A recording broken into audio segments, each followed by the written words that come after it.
Hello everybody, and welcome back to another video with the Traveling Tempest YouTube channel. I'm your host, Storm, and today we're going to be talking about the top 3 ways, in my opinion, to save money as a professional driver on the road.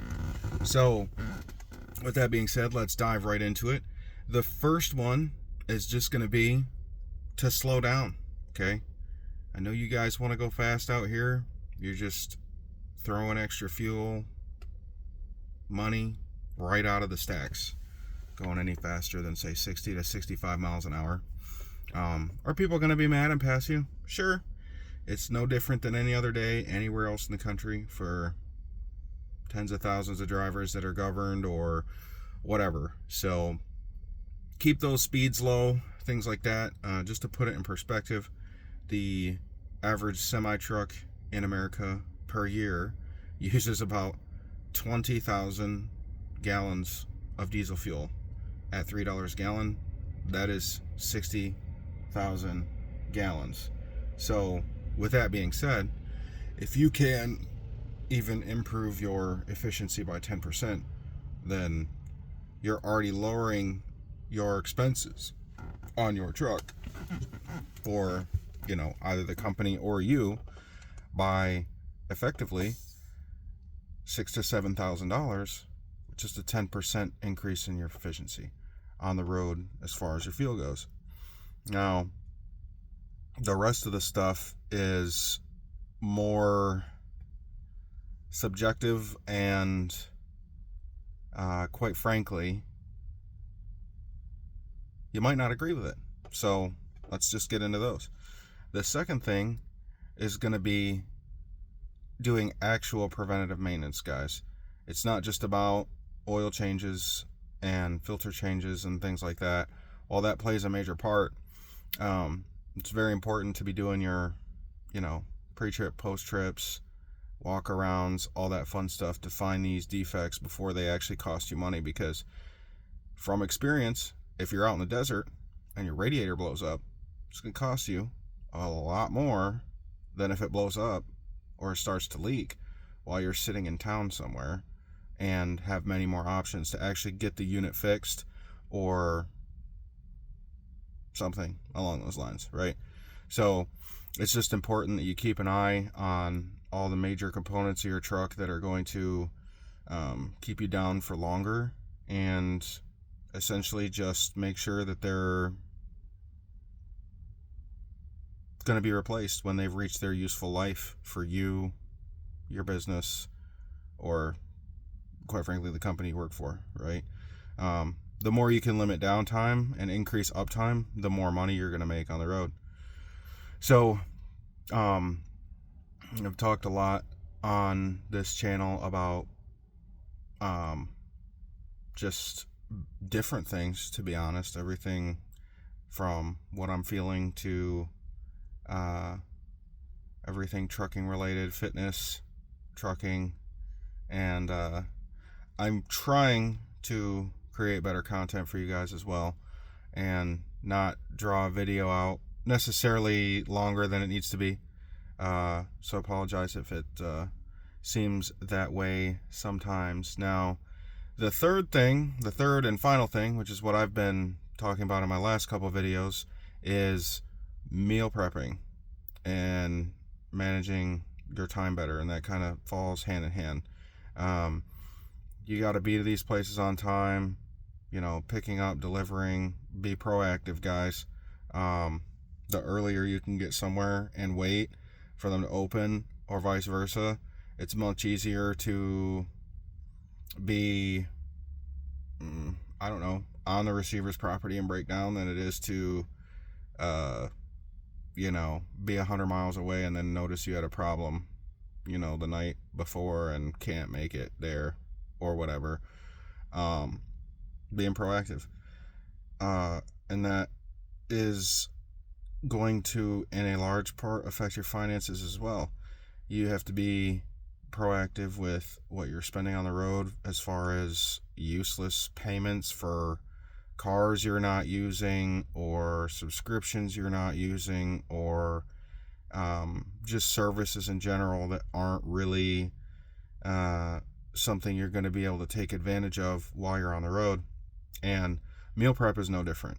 So with the meal prepping, I like to keep it very, very simple. I don't care to use the microwave I have on the truck.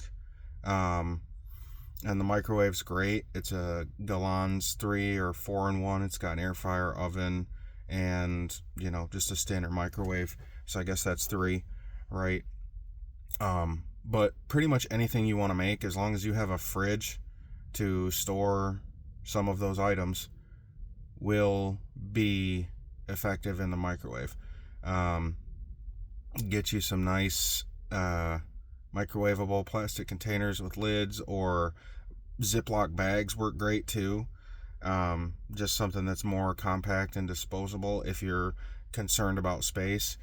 And then if you're also tracking your calories like me, it's equally as important to have a food scale on the truck and go ahead and make the extra effort to track those calories with the ingredients in the rawest form possible.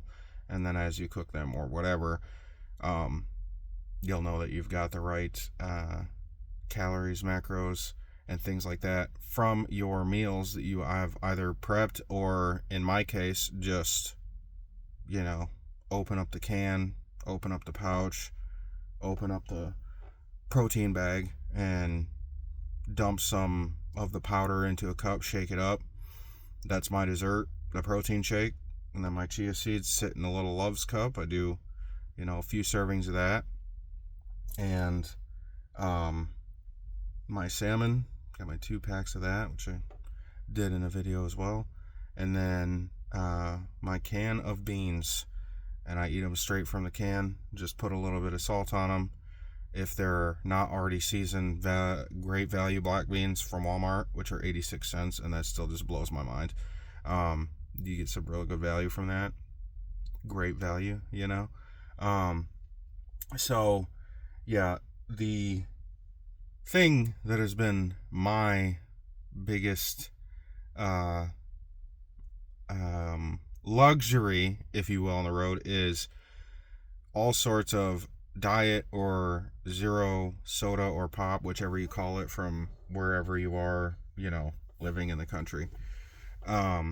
Or Coke, for those of you in the weird places that just call every carbonated beverage a Coke, other than like alcohol, right? That has been my kryptonite, but not just any 0-calorie soda or pop or Coke.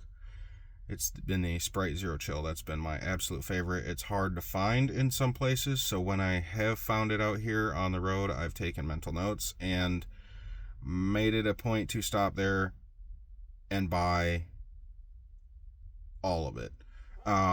So with that being said, I typically spend a little bit more on a 0-calorie soda than I probably should.